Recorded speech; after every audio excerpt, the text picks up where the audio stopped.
guys, Sheena here. I just wanted to talk about something today, and I decided to open some writings I've done, and it keeps coming to me like how we're successful on these journeys, and it could be like success in any way. This could be success to healing an addiction. It could be success in terms of completing an artistic project. It could be success in building a business. It could be success in becoming more honest. It could be success in raising our children, and success in relationships. It could be anything, right? Like the formula to get to success does not change because the outcome is different, and success looks so different to all of us, right? And something I have had an invested interest in for a very long time is successful people and success stories. And what I find across the board is most successful people, and there's always outliers, so I'm not talking about those people, but the successful people that really set goals and have aspirations and are motivated to do the work to get to those places, because that's something like a commitment we have to make with it ourselves. In fact, when I work with people, one of the questions that I ask people is, are they willing to put in the work? Because if you're not, it's just not time yet. And no matter what we do to work around your external world or your internal world, it's not going to have much impact if you're not in a place where you're ready to do the work. And that does. Just because you're not ready to do the work is not a negative thing.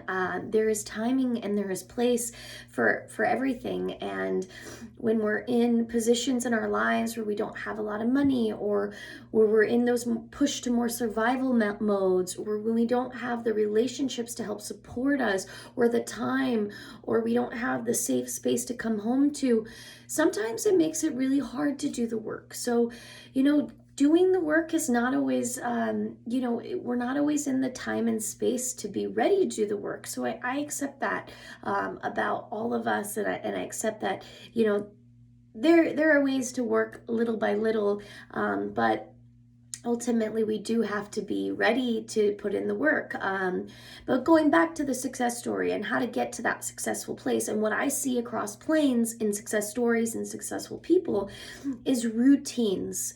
And it was something that I think I had a little bit of a struggle with, building my routine, and I'm always changing those routines.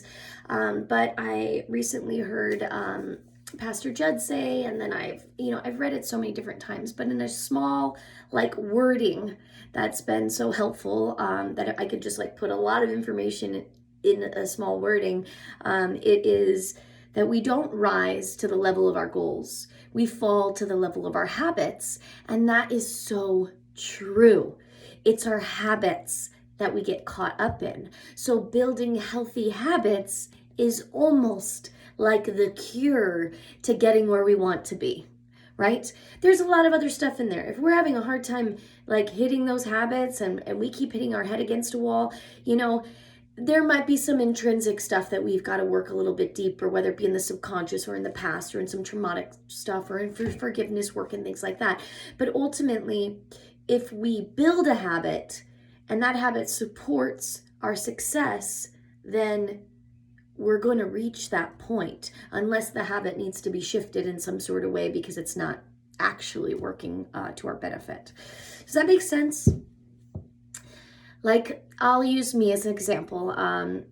I've been in the yoga community for a long time. I started teaching yoga in 2011. I've been practicing since I was 14.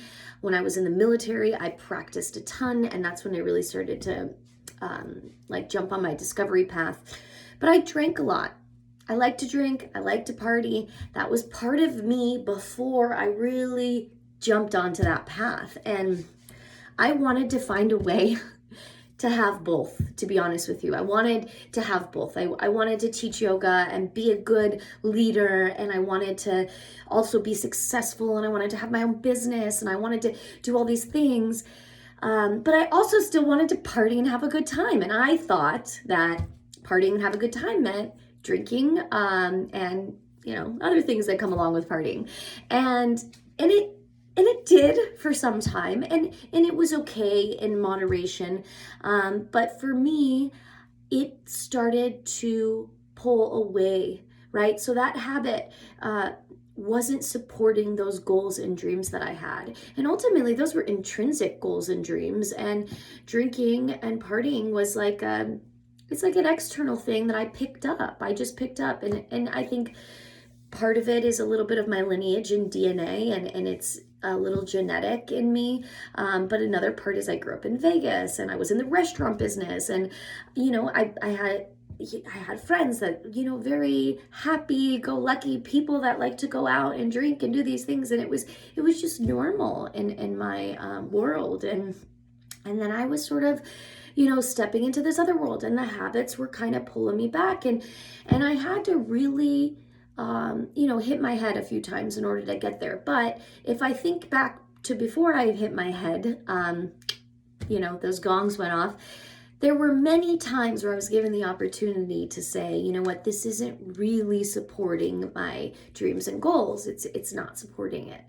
And I fought that, and I didn't listen to those things, and I let it get to the point where that red flag that gong had to really go off.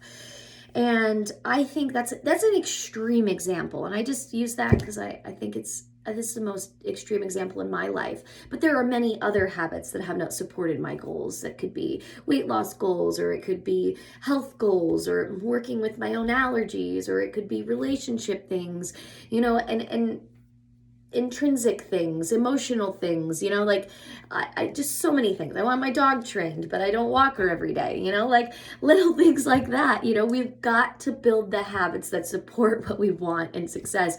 And that's it's external, but it goes internal too, because our thoughts manifest, and what we're thinking, our habits are thoughts, or our thoughts are habits. So does that make sense how important it is, and why the success stories and the successful people really can make that work for themselves, right? And why it's also hard. We don't always want to do it, So anyways, outside of that, I'm going to say a prayer for you. So one thing I do is I pray in the morning, and I reflect at night. And those are two patterns that kind of keep me on my game. Because in a 24-hour period, right, a lot can happen. And I can forget. And I can learn something really great, and I'm like, yes, I want to integrate that, and then I can forget about it, and then not see it again for even years, who knows? And that happened to me a lot in my life. So on the journey of, getting to myself, and that's an ongoing journey, trust me. I still have my moments all the time. So anyways, this morning prayer, and develop your own morning prayer. I developed my own morning prayer, right? I actually developed this while I was in jail getting my head hit with my problems. So here we go. Thank you for another day. I'm grateful to receive another opportunity to spread love, peace, and joy within the world. I set my intention and goals for the day. I move through with grace, for I know that my angels are always supporting me. I am in the flow of divine time, and I have a purpose upon this earth. I walk with integrity, being honest with my words and mindful in my actions. I pray with every moment, with every breath, and every action. Everything serves, and there is meaning in all the blessings, and adversities that show up in my life. Any worries that come up can compassionately be given up to God, or whatever that is of your understanding. Thank you for my health, my wealth, my growth, and my gifts. I send love and peace back out into the universe. And so I've specifically read this prayer every day for many days. Now I kind of develop that and shift that as I go along. But this became my practice and routine for a little while, and it really helped. And then in the evening, I lay down and I have another prayer where I reflect on the day, where I see if what I set up for the day made sense, if I need to make shifts, and I let go of anything so that I can sleep deep and wake up in the morning refreshed to do it all over again. And that has been a basis for my growth and a foundation for my success. And I hope that you can understand that and start to embody something like that for yourself. Okay, love you guys.